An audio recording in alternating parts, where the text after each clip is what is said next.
Dans leur grande majorité, les mères vous diront que leurs enfants sont un cadeau du ciel. Dans leur grande majorité, les mères vous diront aussi que les cadeaux que leurs enfants leur offrent sont loin d'être divins. Lynette avait eu droit aux créations en tout genre de l'école maternelle. Aux étagères à épices de la colonie de vacances et aux bijoux fabriqués lors du rassemblement scout.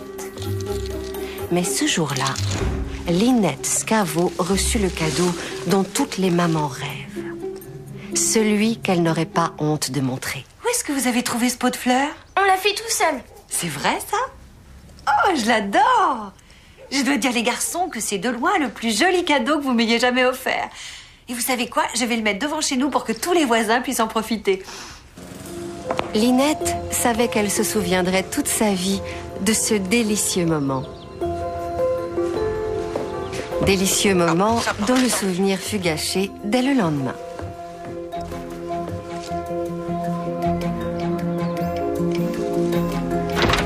Madame McCluskey, je pourrais savoir pourquoi vous prenez mon pot de fleurs? Parce qu'il est à moi, vos gamins sont venus me le voler sur mon perron. Non, vous n'y êtes pas du tout, mes fils me l'ont fait pour la Saint-Valentin. Je me le suis acheté au Costa Rica pendant ma dernière croisière. Regardez, il y a encore le prix dessous. Vous avez vu? Alors, vous ne dites plus rien? Vous avez avalé votre langue? Et que vos mômes ne s'avisent plus de piquer ce qui m'appartient à piger?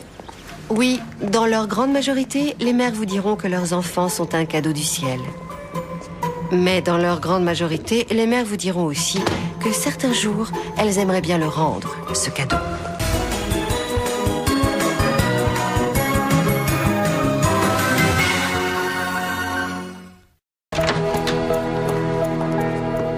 Vouloir expliquer la puissance de l'amour relève de l'impossible. L'amour peut nous aider dans des moments difficiles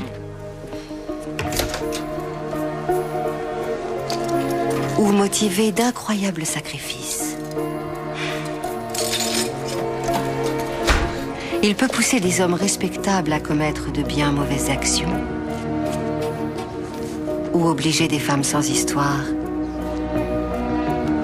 à chercher la vérité cachée.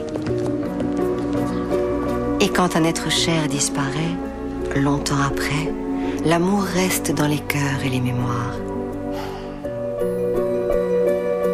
Nous le cherchons tous. Mais quand il est enfin là, il arrive que certains d'entre nous regrettent de l'avoir trouvé.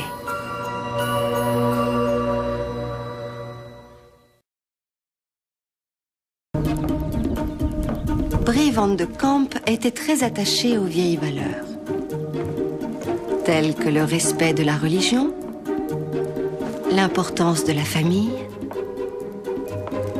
et l'amour de la patrie. En fait, Brie croyait si fort à ces valeurs que c'était toujours un choc lorsqu'elle était confrontée à ceux qui ne les partageaient pas. Ce n'est pas à moi. Tu avais promis de cesser de me tromper, Rex. Tu avais promis. Est-ce que tu pourrais arrêter de crier? Je ne me sens pas bien du tout aujourd'hui. Je veux que tu quittes cette maison. Oui, regarde-moi. Ça ne m'appartient pas. Bien, alors à qui c'est? Ne me dis pas que c'est arrivé par magie dans mon panier à linge. Je ne suis pas le seul garçon sous ce toit à utiliser ce panier. Oh non! Désolé. Andrew est encore un enfant. Il a 16 ans. Ça ne serait pas une exception. Chérie, il faut que tu ailles lui parler. Pour lui dire quoi? Tu dois lui expliquer que nous avons trouvé ce préservatif et qu'il n'a pas le droit de... Enfin, tu sais... Je peux tout à fait lui dire que nous pensons qu'il est trop jeune, mais ça ne nous avancera à rien. Eh bien, le moins que l'on puisse faire, c'est de fouiller sa chambre. Et si on en trouve d'autres, il faut les confisquer. Et qu'est-ce que ça va nous apporter? Peut-être que s'il n'a plus de préservatif... C'est un adolescent, tu comprends? On pourrait lui retirer le pénis qu'il essaierait encore de faire l'amour. Mais... on ne peut pas le remettre dans sa chambre. Mais oui, ça voudrait dire que nous acceptons qu'il ait des rapports avant le mariage. Oui. Je vais poser le problème autrement. Es-tu pressée de devenir grand-mère?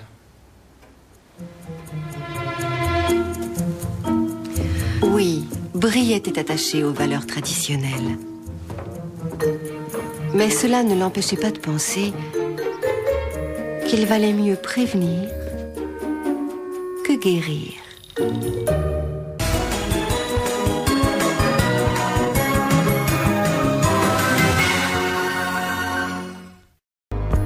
Oui, En banlieue, chaque jour nouveau apporte son lot de nouveaux mensonges.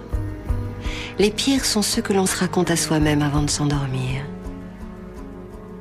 On les murmure dans l'obscurité. On se dit qu'on est heureux. Ou qu'il est heureux. Que l'on peut changer. Ou qu'il changera d'avis.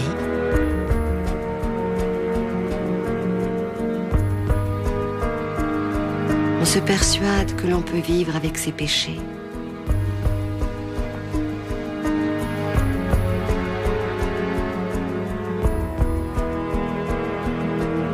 Ou que l'on peut vivre sans lui. Oui, chaque soir, avant de s'endormir, on se berce de mensonges, dans le fol espoir qu'au petit matin, tout devienne réalité.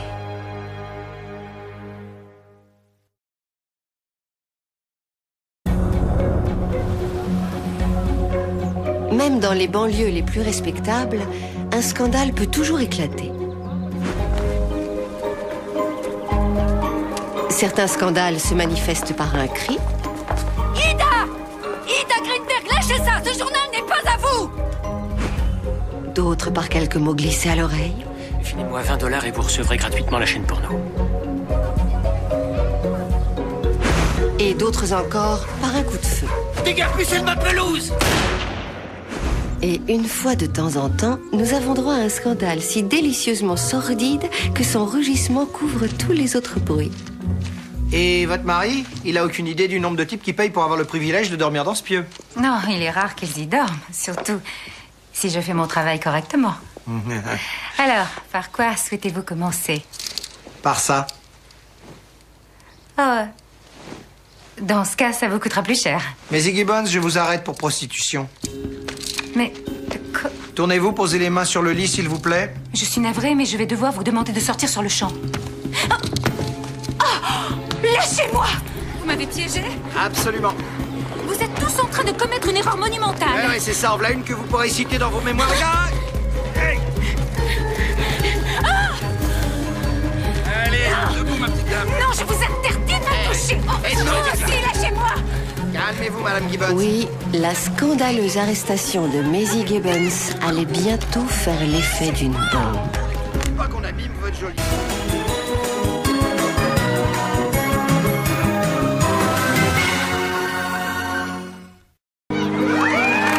Oui, tout le monde a un faible pour les scandales. Que ce soit de grands ou de petits scandales. En fin de compte, quoi de plus réjouissant que d'observer la chute de celui qui se donnait de grands airs? Quoi de plus distrayant que de voir les pécheurs hypocrites désignés à la vindicte publique? Oui, tout le monde a un faible pour les scandales. Et si, pour une raison ou une autre, vous n'appréciez pas le dernier en date, patience. Le prochain n'est jamais très loin.